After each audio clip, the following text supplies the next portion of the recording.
Um, All right, we're good to go. all right.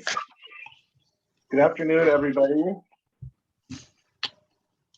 Thank you for joining us today. I know we'll have some people, I'm sure, continuing to join our meeting here.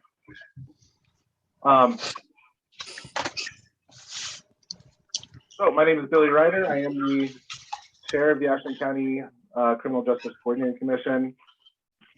Thanks again, everyone, for coming. I guess the first thing is to call us to order. So I'm officially calling us to order. Let's see. So I'm attempting to share my screen here. Actually, I'll hold off on that. So we have no female beds right now. We actually don't have any male beds, but we do. Kim, you got a meeting? Hold on a second. We are thinking of getting I guess so we'll need to approve the minutes from our previous meeting. one, they're done now. So We're sent out as an attachment. we should have a bed. This week. Otherwise, I mean, I can Tim, try. you need to mute yourself. Do you Oh, wow. I feel like a judge. I can mute whoever I want. First time Okay. anyone's ever listened to me when I've told them to do something. Literally the first time. Oh, no, I muted her. Oh, good for you. Billy, we need to do some kind of roll call. I don't know if Abby's taking minutes or who's taking minutes. Maybe just it's easiest just to scroll through the participants. Everyone who's appearing looks to be identifiable from their name, from their account. So, And Abby, you're going to be taking minutes for this meeting? Got it. Okay. All right, yeah, so we can go through. I assume everyone sees the tiles in the same order that I do. Again, I'm Billy Ryder. Let's just go clockwise. If that works, starting with Clark. you're asking for people to identify themselves? Yes. Oh, was it better for me to just state it? Okay. So Clark Schroeder is here. Matt McKenzie, Phil Hagstrom, Allison, I'm sorry, Sally Phillips, Zach. sorry. Shannon Essola, Kelly McKnight, Heidi Endrode, Ann Whiting, Ruth Kressel, Abby Johnson, Terry Barningham, Chris Rubicek, Laura Nagro, Scott Moreland, Crystal, I'm not sure your last name. Sorry. And Tim Lavasseur. Okay. All right, so hopefully that'll suffice as a roll call. Like I mentioned before, we do need to approve the minutes from the previous meeting. This did go out in recent days. I guess I just need, well, are there any changes that anyone would like to propose to the minutes that were sent out earlier?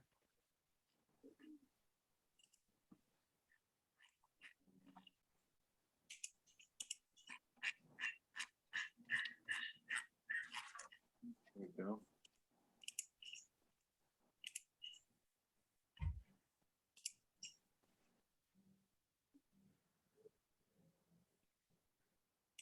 We're doing a quick scroll here. I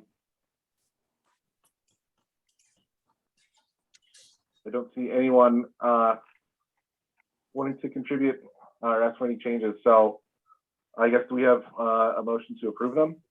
I'll move approval of minutes. All right. Do we have a second? I'll second.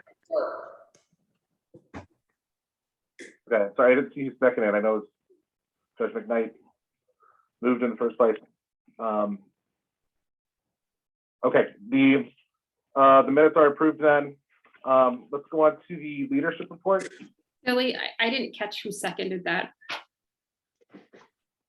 Okay, yeah, who was it? I'm sorry, that seconded the Clark motion. did. Clark did, okay, thank you. All right, so let's progress to the leadership reports, if that's all right. Let's start with Kim. You just want to tell us about the situation in the jail?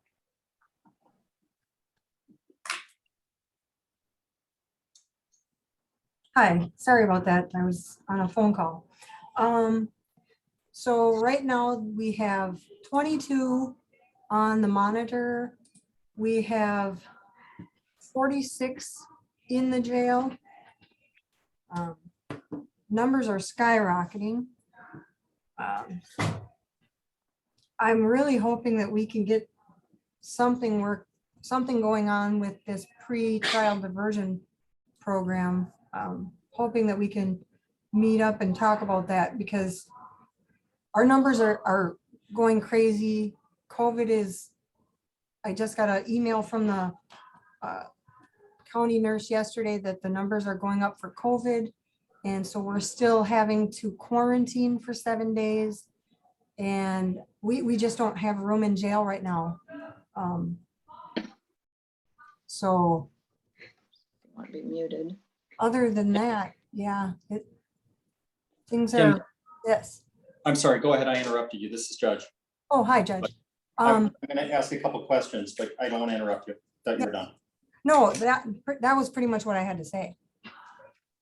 So I have two questions about the population. One is, what's the cause of the current increase? Is it people serving sentences, probation holds, pretrial,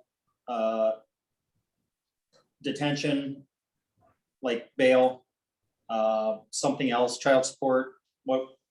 Where's it coming from is one question. And then I guess my second question is, with the COVID situation, as we go into the fall, do you anticipate that there may be a time where the jail becomes again more restrictive with respect to taking inmates like it was last year when the COVID situation was really bad? Okay, well, as far as the COVID goes, I had anticipated back at the beginning of June, I had hoped that things would open back up in May or in October. But the way the numbers are running right now, according to the county nurse, things are getting very bad, and we are having to minimally quarantine for 7 days.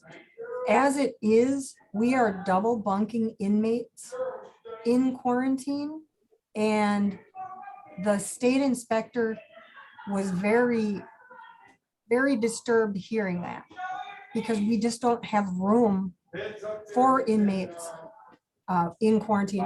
Hang on, James, could you close my door, please? Thanks. We just don't have room for quarantining with all of the new inmates we've been having to take. I don't anticipate it getting any better with COVID. We are going to have to start restricting again, like we were last year, until things get a little better. Right now, our population is mostly pretrial and probation. We have very few sentenced inmates. We have quite a few that have come in on failure to appears and are cash bonds, and they're sitting waiting for court. We are still trying to get everyone that we can out on monitor who gets sentenced. Even if they don't have money, we're putting them on monitor. Was that all you had, Judge? Yeah, I think so. And Thank you. I've been trying to talk with probation, because they've been trying to send over a lot of just regular probation holds. And it's like, we just don't have room to bring somebody in for 3 days and then let them go. And they haven't been extremely cooperative with that. And I don't understand why. I don't know if it's just because I'm new here that, you know,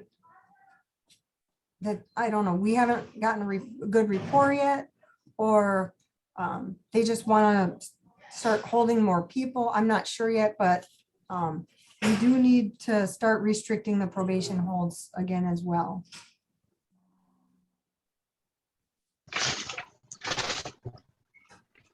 And Kim, this is Billy Ryder. I know you mentioned some failure to appear, folks being in jail. What is the current system if, you know, if somebody misses an appearance and there's a bench warrant? Are they still able to show up and get that letter saying, I came to the jail and but you weren't accepted, or is everyone being accepted now into the jail? We have room at the jail. We are taking as many as we can. We're not trying to turn away anyone. But if we do not have any room feasibly at all, then we do have to turn away people. And when that happens, what we do is we start in our computer system, we start a log number.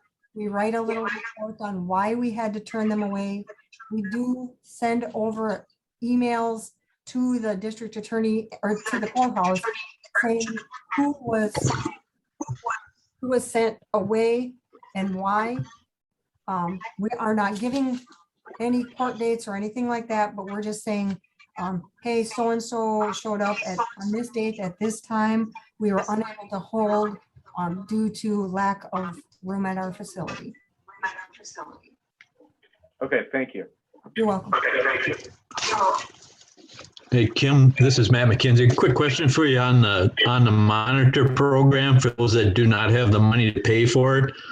Are you taking that out of your budget, or where's that money going to come from? It is coming out of our budget, but we just don't have the room right now to keep them here. If they are passing the drug tests, as long as they pass the drug tests and are following the rules of being on monitor, then we are having them out, even if they can't afford it. It does stay as a remaining bill. All right. We have been, we now are starting a program. We've got a new person here working with our money. So we are going to be starting, we're going to be doing tax intercepts and stuff to regain, reclaim some of the money that we're charging. They're still getting charged for being on monitor. So we will eventually get the money back. It's just that they're not able to pay at this time. Okay, thank you. You're welcome. All right, thank you, Kim. Any other questions or comments for Kim before we move on? All right, Anne, would you like to discuss Wellness and Recovery Court? Yeah, thank you. Right now we have 16 people in the program. We have 3 people looking to graduate this month. And we have 1 scheduled to come in hopefully tomorrow. I guess that's the numbers game for people. We also just received our notification, I guess it was beginning of the month last month stating that we are good to go for year 4. We're in the middle of a 5-year grant with the possibility of extending it out a 6th year, but that's never guaranteed. But I guess that's where we're at right now. Okay. Anyone have any questions or comments for Anne? I have a comment, and that is just a reminder. I think I've said this before. Wellness and Recovery Court is something that I do by Zoom. It's available for people to watch if you want to watch. I encourage you to Zoom in sometime and watch a wellness and recovery court session. It's just my standard Zoom login. You can get it from the clerk of court's office if you need it. We have a graduation on, well, 2 graduations on Wednesday of next week, which again, there'll be an open Zoom session going for it. And if anyone wants to Zoom in and observe a WRC graduation, I think 1:30 next Wednesday for 2 participants. The 15th, Judge. Oh, sorry. Yeah, 15th. Yep, the 15th. Thank you. All right, thank you both. Deputy Grubasek, would you like to discuss the diversion program? Well, right now we're still at six participants. The new program seems to be working well. Much more manageable and streamlined. Okay. Any questions or comments on that issue? I will just note from our last meeting where Judge brought up to our attention inconsistency that the team has looked at that and has modified the program requirements to conform to the statutory provisions. Okay, thanks, Ruth. I remember Judge bringing that up last time. All right, let's move on to the bylaws. I don't know if you're able to click through to the screenshot for the bylaws. Well, hopefully you all had a chance to take a look. Sorry, everybody, I'm not terribly proficient yet with hosting the Zoom meeting. I guess, first of all, are there any substantive additions proposed to the bylaws or alterations of any kind? Billy, I should have talked to you this ahead of time. At the last meeting, there was talk of making a motion to approve the bylaws, and it was like agreeable, but no, it never materialized. So I think we're, as a group, just right there. Just need to basically make a motion. Okay, thank you. And sorry, Laura, you're raising your hand. I have a question. When it comes to the membership, and I know there's quite a few of the people in the jail that are from the tribe, we have one member that is actually a tribal slot for that. And I know they have a social services out there, and they've got other supportive departments and possibly some programming out there for a little bit of drug and alcohol things.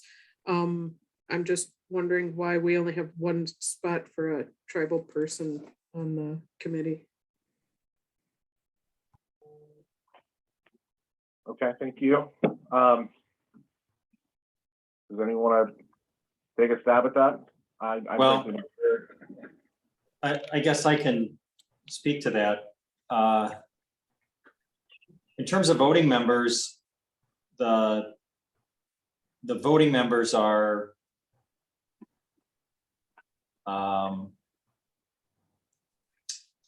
stakeholders, I guess I would call them. And so that's why the tribe would have one voting member, just like, you know, I have one, the sheriff's department has one, the police department has one, et cetera. With respect to the non-voting members, I agree with the comment that it would be appropriate to have, or potentially appropriate to have, other members from Bad River participate. I'll say this as well. This is a body that's been in existence in one form or another for the better part of at least a decade. And other than Norm Couture appearing And Norm was on the county board at the time. And an occasional appearance when Bad River had a domestic violence shelter. There hasn't been what I would call a history of participation from Bad River, despite efforts to get them involved. So I don't think it's meant to be, I don't think it's meant to exclude adding other members just in the sense of saying other tribal representation. I don't think is objectionable. I just don't think we have a specific, I guess it's maybe Essie showed up occasionally, but I don't think we have a person who's been willing to participate on a regular or meaningful basis to identify specifically as a member. Okay, I just had to pose the question because I know we deal with a lot of tribal issues, and a lot of our wellness court even involves some of the tribal pieces, so. Yep. I just, some of the reach, I don't know what the tribal traditions are, and maybe we're just missing on that piece in order to feel included. I've been participating with the Ashland City Policing Task Force, and a lot of those sometimes, and I'll speak for myself, sometimes I miss things because I don't understand the traditions. And when it's explained, it's like, oh, it's just something as simple as that, but because they have a different format or for their processing, so. But thank you for the answer. All right, thank you, Laura. And I guess with Abby's comment, it sounds like we just need to sort of formally approve the bylaws. Do I have a motion? Looks like Ruth is moving to approve them. I have a question before, if we could. Back up to the non-voting members. I see we have, there's North Lakes Behavioral Health and AODA Council representative.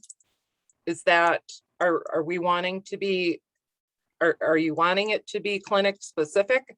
Or is it just behavioral health representative that encompasses both AODA and mental health? That's a good question. I don't know, does anyone have any comments? I'm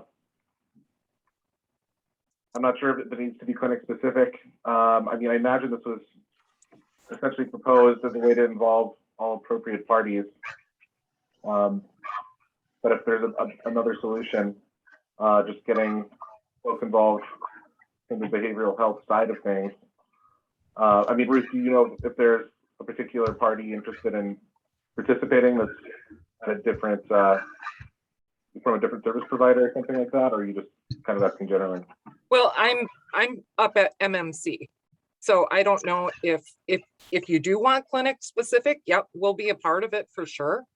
But I don't know if you want it to make it more generic where it's just behavioral health representative, because we do have the different clinics in the area. Sure. So I mean, I think that at some point in the past, the idea was that we were looking for, buy-in, input at a clinic specific level. So, not necessarily a person from North Lakes, a person from MMC, a person from, and the Bad River AODA isn't included on there, but participation from them. Could be one, it could be one, and we're talking about non-voting members. And I'll also say, non-voting members include, but not limited to, is what the bylaws say. By listing clinic-specific positions, the idea was to hopefully get someone at the table from the individual clinics, the individual service providers. But I don't know that it has to be that way. But I think there's some value to listing them individually just because, I don't know, does it create for an individual clinic a sense of responsibility that says, hey, wait a minute, we're part of the bylaws, we need to show up? Is that why you're here, Shannon?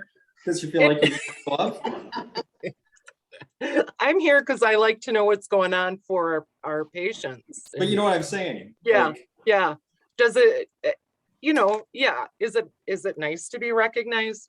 You bet. I think all of us have that within it, but also, I'm great with having it generic as well because there are the 3 clinics for Ashland County. So just throwing that out there. All right. Well, yeah, it seems that it's probably sufficient in that it's sort of a proposed list, but it's not certainly exhaustive, but not limited to language, unless somebody would like to propose a change. I'm inclined to say it's all right as it stands. Excuse me, I guess I would like to see it either change to a generic with the behavioral health representatives, or I think we should list them because we do have participation. And right now I don't know if we have anybody from North Lakes here today, and we have Shannon here from behavioral health up at MMC. So Okay. I don't know the best way to do that, but I think for grant purposes, sometimes it's nice to see people listed specifically. Okay. so, and I've got the bylaws in Word Mhm. format. If people want to give me some proposals with respect to changes, I'm willing to make those changes to the Word format that I have and bring them back at our next meeting. Great. Whether Ann or Shannon or whomever has a better grasp of what the service provider community looks like and how it should be laid out than I do, I could use the input, and I'm willing to be the one to make the changes and send it back. The other update that I see is, and I can't remember the name, but WITC with whatever their name change is as well. Northwoods? It's Okay. North something, I know that. Okay, thank you for the note, Shannon. We'll be sure to change that as well. And thank you, Judge McKnight, for agreeing to help out there. So with that being said, let's circle back to the bylaws at our next meeting. This is Matt McKenzie. Could I propose that to make this change that's being looked for, if we look at the last line under non-voting members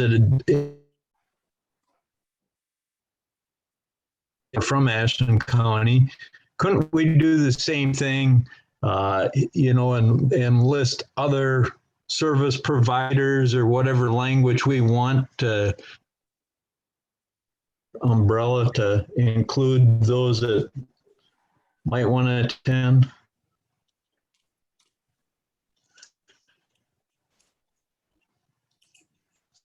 Would anyone like to comment on that proposal?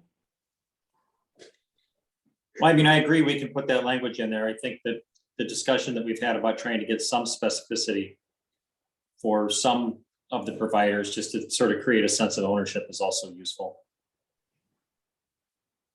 Okay, well, we'll invite people to send specific requests to Judge McKnight. And I think we should review any changes and approve them in a formal sense at our next meeting. Oh, sorry, did somebody want to speak? Yes, this is Ruth Kressel. And the one thing that I noted in the voting member section, it has specific titles. So for instance, it has judge, 2 county board members, Ashland County Sheriff, and it doesn't reflect in the subsequent paragraphs.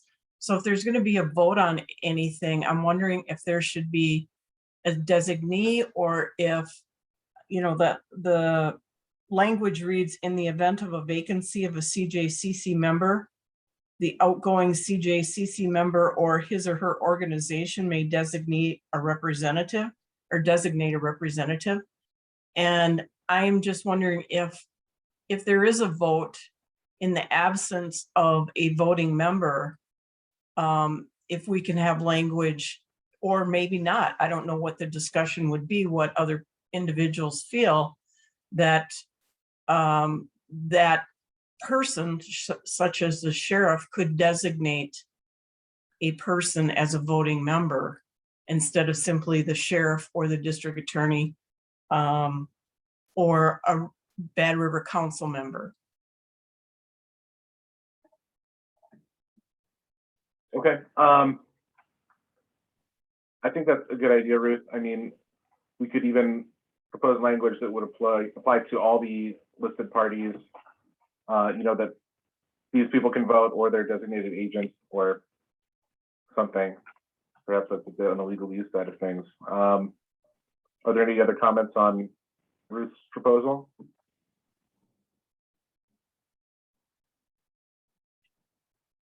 This is Matt McKenzie, just devil's advocate here. How do we track that for Abby to keep track of who is the designee? You know, if it changes, if they don't, we're going to have some sort of continuity there or something, or it's going to be awful hard to keep track of who's designees. Okay. Well, I imagine we should have some type of input from the particular voting party as to who they make their designee. I don't know if that needs to be a formal list that's consistently updated with Abby, or whether we can essentially take somebody's word that they are the designated agent of a particular voting member. I feel okay with taking people's word, but I don't know how everyone feels about it. You know, I don't see anybody showing up here and saying, yeah, I'm the sheriff's designee, and lying about it. But I agree, that seems potentially unlikely. But it's a good point. Why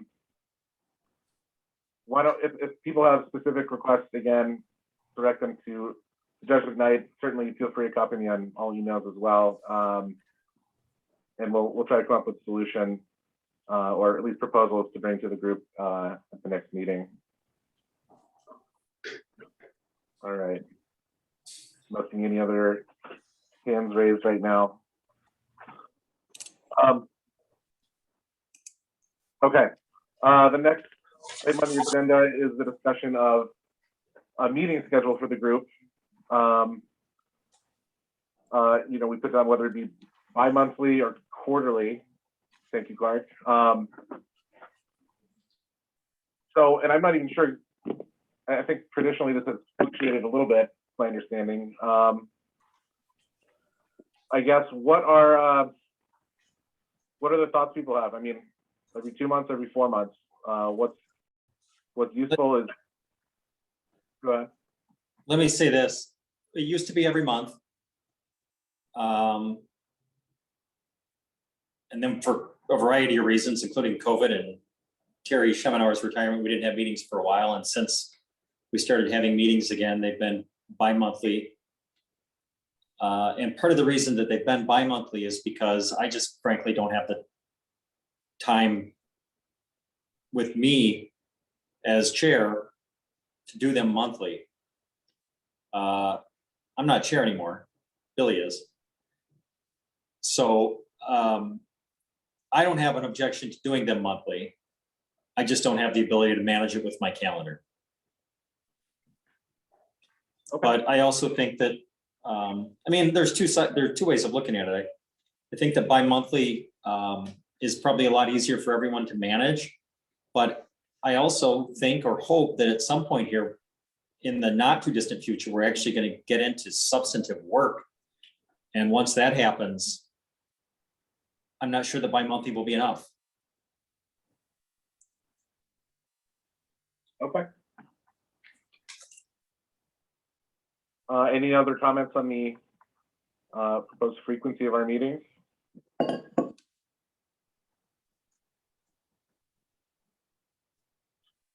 Chris, did you want to say something?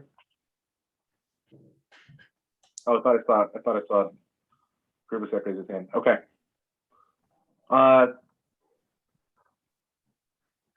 Well, I suppose we should. I mean, it seems like Judge is saying every 2 months is likely sufficient for the foreseeable future, but that could change. And I agree that as we get into more substantive issues, perhaps more frequent meetings will be appropriate. Would anyone like to propose at least an interim schedule, or need to put something to a vote, I suppose? I think once we start getting to substantive work too, that we will have like sub work groups or you know what I'm trying to say, and that might be something that would work in the off months too, so that it isn't so burdensome since we all have multiple roles. Okay. Well, with that being said, I mean, I don't think there's anything that prevents us from obviously modifying the frequency of our meetings in the future. I'm inclined to propose bi-monthly for now, and if it appears that that's not terribly meaningful or insufficient for any reason, we can change it in the future. Are there any? I guess I can put that to a vote then, or if someone would like to just further comment on that, I'm enclosed to propose bi-monthly. I think you can just ask whether anyone has an objection to just continuing as it is, and if there's no objection, we just move forward. All right. Are there any objections to that? Sorry to interrupt, would that mean the next meeting would be November 4th? Which would be the first Thursday in November? I believe so. Correct. Right, and that's what I think that was discussed previously, previous meetings, that is. Okay, I'll mark it down on the calendar here at the boardroom. Okay. All right, unless I hear any objections, we'll consider the issue addressed for the time being.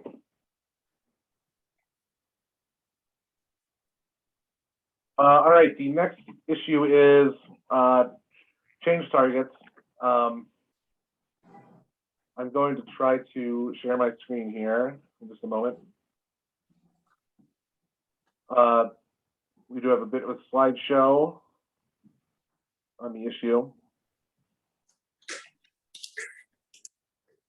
It's slightly abbreviated, but I think it would be sufficient. Now I know this is an issue. Sorry. Okay, can you all see that? You're good. All right.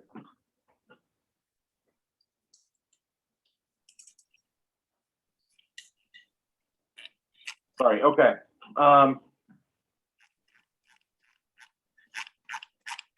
So I know we discussed briefly change targets at previous meetings.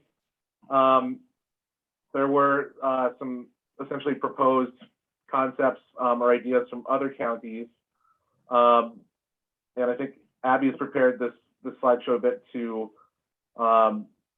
show some issues that certainly could use our attention and that we can focus on. So we've got the inpatient AODA and substance use disorder treatment, homelessness prevention and resources, sober community programming available at the jail. And there are different options there, certainly. The need to address juveniles and youthful offenders, the pre and post-charge diversion programs that have been discussed, addressing the jail population specifically, sorry, and monitoring people on bond. So there were these examples from other counties, you know, so we need to propose some more. Ellie, can I just pause? Did I miss anything in my list from previous meetings? Did anybody see anything that I missed? Data. Oh, we need to collect specific data on all these things. So, okay. And so, yes, thank you. Also, we need to collect data. So we, obviously, if we're going to make evidence-based decisions, we need to have specific data to which we can cite in making those decisions. And yes, please, Abby, feel free to jump in here at any point if there's anything I'm freezing over. But these are some of the you know, sort of examples we have. In terms of streamlining the way cases work through court, and obviously a lot of this is sort of a heightened concern in the pandemic conditions that we're dealing with. But obviously there's a lot of cases, and we're not really seeing the ability for additional court staff to be hired. Cases are backlogged, and I know a lot of this may resolve in the coming months, but certainly bears discussion. And there are all kinds of consequences if cases carry on for a long time. Certainly the exposure to bail jumping charges is a serious one. And the longer things take, the more money goes to attorneys. Nobody's happy about that, I'm sure. Risk assessment tools. There are different ways to do this. Certainly the compass risk assessment is frequently used in our community, but there are different ways to assess you know, the risk of particular offenders, and how to keep everyone safe, so to speak, and potentially minimize cost to the community. The pre-charge diversion programs are also sort of their own concept here, and they could play a big part in alleviating any you know, our clogged court calendar. But you know, certainly there needs to be some further discussion of exactly how those work. And I know those programs are in place, obviously. So that's another part where we can gather specific data and create some, you know, some real change targets. Deferred prosecution agreements and tag against, I know we're in one slide here. Again, these are all parts of the discussion. Certainly behavioral health is a big part of a lot of criminal cases. There's frequently, if not always, some behavioral health issue involved. So it's a very important part of the big picture here for us. Specifically with OWIs, there's more specific, you know, areas here where we could target for our change goals. Obviously, we do want people to get treatment as soon as possible, and there are all kinds of incentives. It just makes sense on essentially every level for people to pursue that. It serves the individual offender and the community. And of course, the availability of programming while people are incarcerated can also make a meaningful change in our community. I know we've discussed some of the availability of this and also proposing changes, trying to increase services available to offenders while they're incarcerated. But that is perhaps easier said than done also.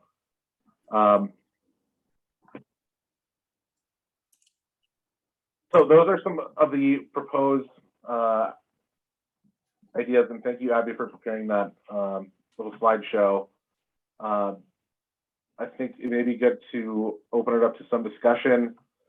Does anyone want, you know, do any of these jump out at people as, you know, this particular idea is very important. Let's get a good, you know, specific change target. Kind of open it up to discussion a little bit. So, I mean, I've been the one pushing this idea of change targets, so I'll start, but I really think it's valuable to have other people's opinion. We've talked about this before. I think we talked about this last time, or the time before. There's an overarching need for data. We are essentially completely in the dark with respect to what our criminal justice population looks like, what our recidivism rate is, our general recidivism rate, what our success rates are for the programs that we're running. And so, you know, we can't even tell you what's working and what's not working. So we need to work on data. We need to increase data collection. It needs to be a priority for us. If we're going to do this, any of this right, we have to have data. But one of the things that we were, Ann and Abby and I were talking about earlier today is that there are some low-hanging fruit, I think, in terms of data and change targets that we can work on. One is something that Kim brought up earlier, which is, and we talked about, which is our jail population, our pretrial jail population. And that's something that I would like to see us focus on. Having folks in custody costs the county money.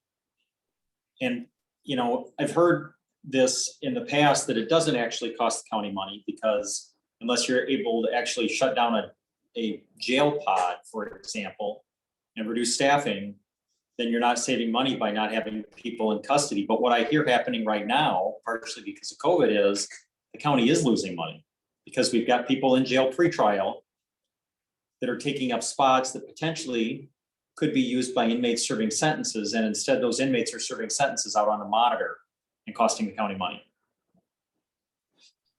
So there is a financial aspect to it. And there's also an outcome aspect to it, because I think one of the things we end up doing, I know we end up doing this, is incarcerating pretrial people who are low risk people because they don't show up for court.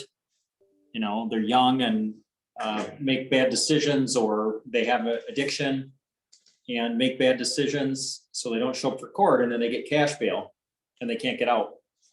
And the fact that they didn't show up for court doesn't mean that they're higher risk. It means generally they made bad decisions, but that's the whole purpose for bail, is to make sure that somebody shows up for court. And so what you end up with is a low risk person sitting in jail. And the research also dictates that low risk people, if they spend really any amount of time in custody at all with high risk people, become higher risk. So we're costing the county money, and we're also decreasing our chances of good outcomes for people who come into the criminal justice system. And it really just doesn't, what we're doing doesn't make a lot of sense. I say that as part of the problem, because we don't have a good option other than the system that we have in place. And so, you know, both in terms of data and outcomes, I think pretrial is an easy thing to work on. Getting data is easy because in order to do it, all we need to do is do pretrial risk assessments on our jail population. The people who are in their pretrial, do pretrial risk assessments on them, find out what our jail population pretrial looks like, and then continue to assess pretrial risk on new people who are incarcerated pretrial. And pretty quickly you can build a picture.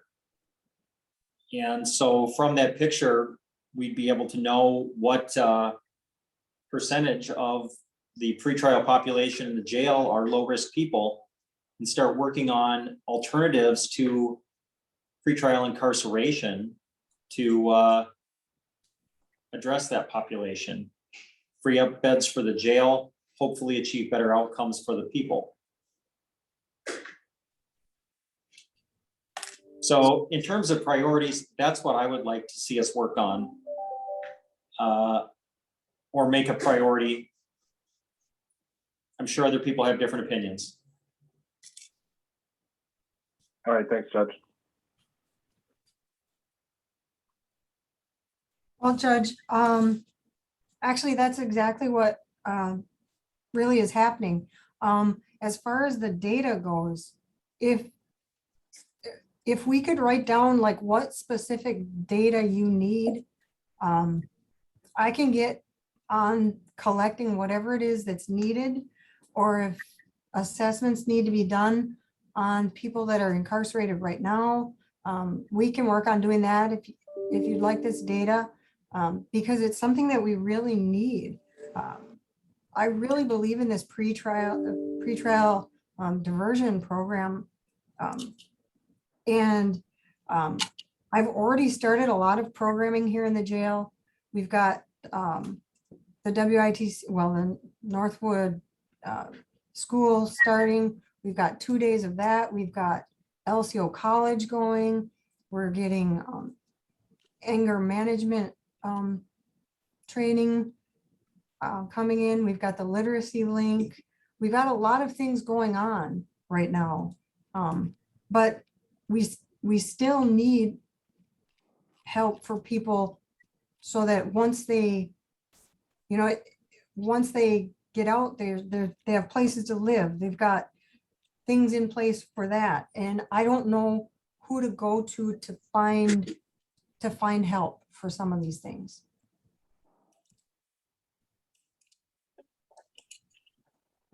Thanks, Kim. And also when you're on your little slideshow, you had mental health down. We have quite a high population, and out of the 46 inmates we have right now, I would say, well, there's a very large number, but extremely bad cases of mental disability in probably 8 or 9 people that probably should be, well, they definitely shouldn't be here. They do not belong here. And we can't get them anywhere. We've tried sending, tried getting them to Mendota, Winnebago. BHU won't take them. And I don't know what to do. But jail is not the place. We don't have counselors. We have 8 hours of mental health every 2 weeks. That's all.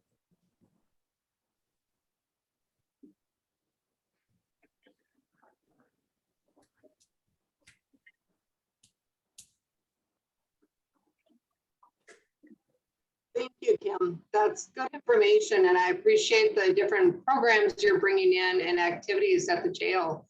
I also appreciate the willingness to have people work on assessments when they're coming in for the pre-trial.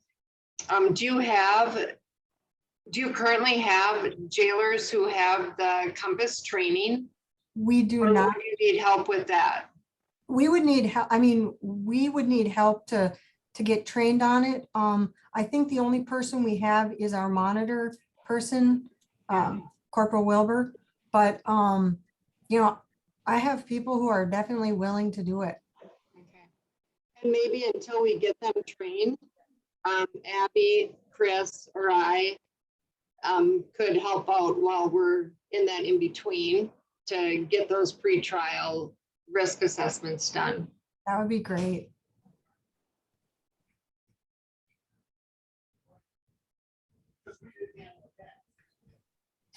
Okay. Laura, I think you're muted. Go ahead. I am. Now, in the chat, I put a link for a NACO resource. It's a jail population review team's paper. And Kim has been excellent in finding data, because at Public Property and Law Enforcement, I asked her for some of the data that is listed in this paper. Jail fee schedule, cost per bed per day, the charges, whether they're violent or not, length of stay, barriers to release, if it's a bail or bond issue, time interval between arrest and initial appearance. Some of the outcome stuff would have to come from court. And then some of the, like I didn't ask her the probation and parole data, but it could be information on detainees, revocations, time of length from detaining to a decision on their revocation and such. That's just some of the information that I pulled out of there. There is also, because there's so many different places that they used as resources for this. I mean, Lucas County, Ohio has a data dashboard. I'm wondering what they collect. I'm slowly doing research further on this and just contacting people. Alachua County, Florida does 3 pre-trial release assessment report statuses. There's some counties that take some of this data and split it into 3 pieces: jailing, probation, and courts. So that way it's more efficient. Some of them do like a small committee all together and review all these. I mean, there's a lot of information in there. So like I said, I already asked him for a bunch of this information, and I didn't expect her to bring it up in a little over a week, and she did. So she is an excellent person. Yes, claps and snaps and everything.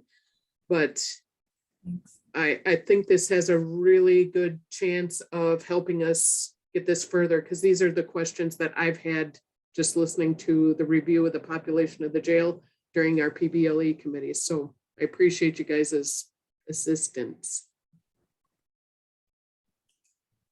Thanks, Laura.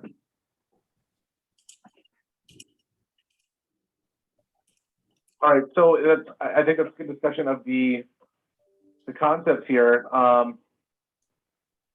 But I think in terms of getting something more concrete going, maybe we can have some folks work on getting some specific data points that can be collected from folks at the jail. And I'm sorry, I don't know if I got a good understanding of what it would take to get folks certified to issue the Compass assessments.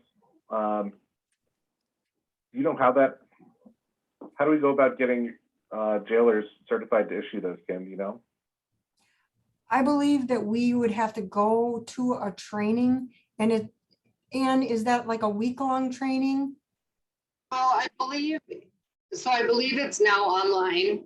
Abby, I think Abby did it most recently, and she did it online. And is that self-paced or? No, it was live, or it was live, but it was, I think, an afternoon. It may have been an all-day thing. It was certainly not more than one day, though. Yeah. Okay, good. If you could get me the information on how I could sign some people up for that, that would be amazing. Absolutely, and it's all through DOC, so it's local Wisconsin. It's like based out of Madison at their training center. Great, thank you, Abby. Mhm. Thanks, Ann. Hey, I gotta leave here in a moment because I've got a court trial. But I guess I'm wondering, you know, we keep not being able to get through this change target discussion during a full CJCC meeting. So I'm wondering if I hate subcommittees, but I wonder if we need to create a change target subcommittee so we can talk more about this idea, the data idea, the pretrial program idea, and look at other possibilities for what appropriate things for us to work on besides just pretrial would be. So that's a change target subcommittee. If we were going to create one, is something that I would be willing to participate in. I think there are probably some other folks here who would be good participants. If you guys want to figure that out, and just let me know, I'll show up, but I got to go to a trial. There's another agenda item that I had to talk about with respect to the situation in the public defender's office, but we're not going to get to that today. So there may be somebody else who can talk about it, but I can't because I got to go to a trial. So thanks, everyone. Thanks. Thanks, guys.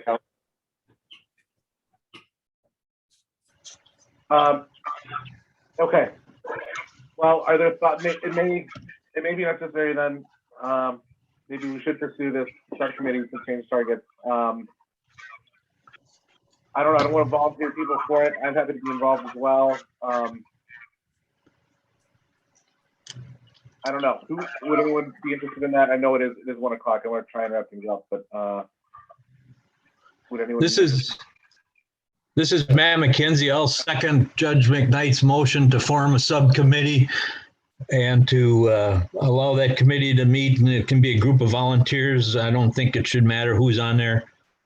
As long as they can have an interest in submitting something then back to us, either at the next meeting or whenever appropriate. Okay, thank you.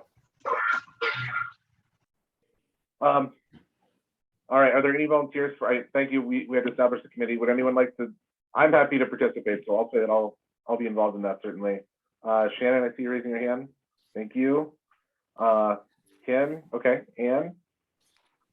Perfect, and Abby, okay.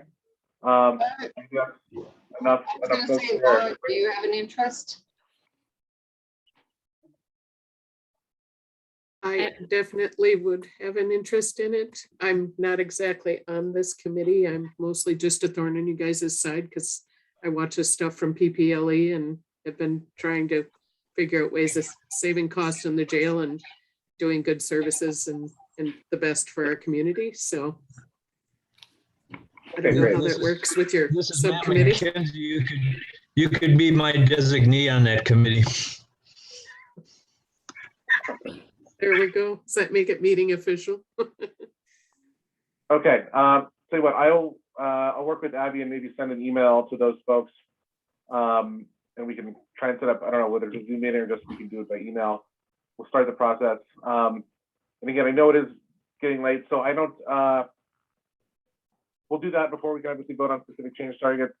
The judge did briefly mention there has been a change in the public defender's office. I can speak to it somewhat. I'm not entirely on the inside. And Ruth, if I'm off base on any of this and you have any information, feel free to chime in. But essentially, they're down to one staff attorney. They were 4 staff attorneys that went down to 3, and then 2, and then 1 in quick succession in recent weeks. So what that's going to mean, I think, for the community is that there is an increased need for defense attorneys on quite a few cases because it can't just be absorbed by the one existing staff attorney. I'm not sure. I thought I heard through the grapevine there may have been some discussions with, higher ups in the agency. Ruth, do you know anything about this? If not, Yes. okay. So right now, there is one staff attorney out of the Ashland office, which covers Bayfield, Ashland, Iron County, and also was reaching out to Sawyer County in more recent months. As a result, the supervisor from the Spooner office, who is the regional supervisor, has picked up a number of cases and will be processing them at this time. There was discussions with the State Public Defender Office in Madison, who indicated that they are treating this as an emergency situation and are trying to get people back into the Ashland office, at least 2, but that process could take up to a year.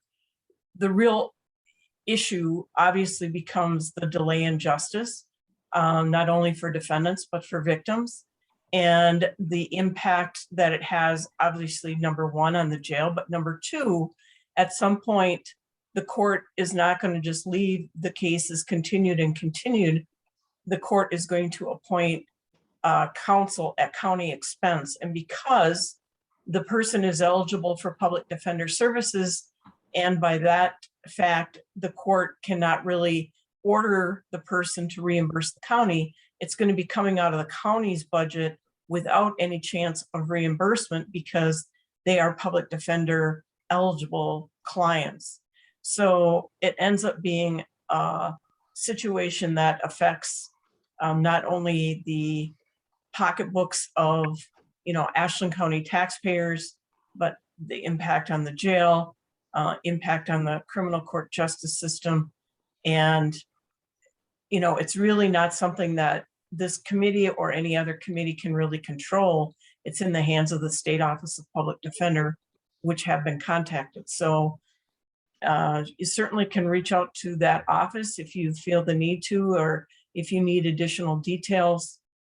Perhaps that's something that can be shared either by this office or Judge McKnight or the local office of the State Public Defender, although I think they were somewhat operating in a vacuum as well. Yeah, this is Clark. I've been kind of studying this issue because obviously I deal with the budget.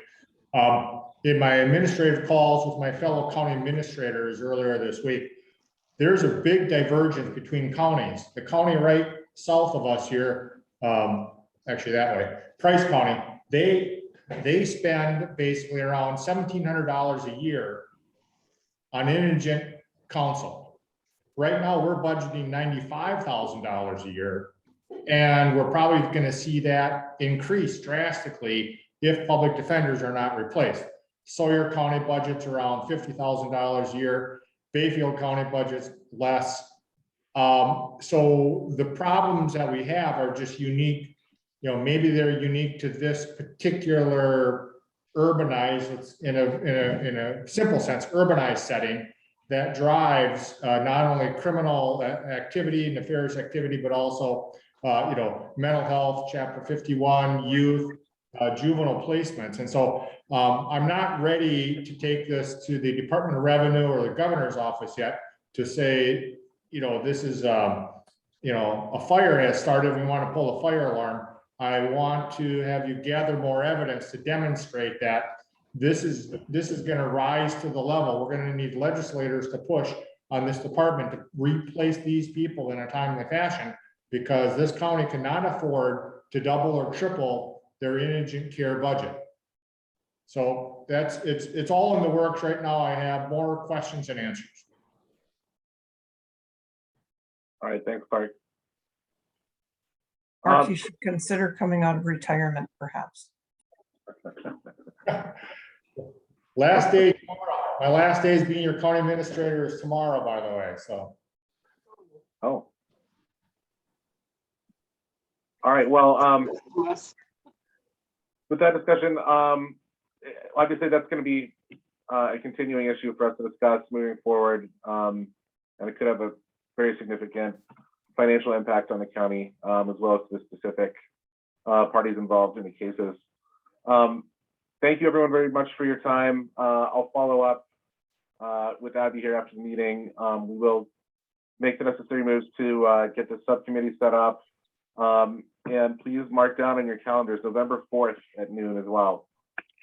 And keep an eye out for the reminders. If there's anything else, feel free to let me know. Otherwise, thanks very much, everyone. And we'll see you next time. Thank you. Thank you. Thank you. And this will be posted on the YouTube channel tomorrow sometime. So hopefully we'll keep that pattern up so other people can see this. So. Okay, great. Don't we motion to end the meeting? Yeah, do we have a motion to end? Yes. Motion to adjourn? Anyway, I'll move to adjourn, I guess. Anyone want to second my motion? I do. Okay, thank you. And with that, we'll see you on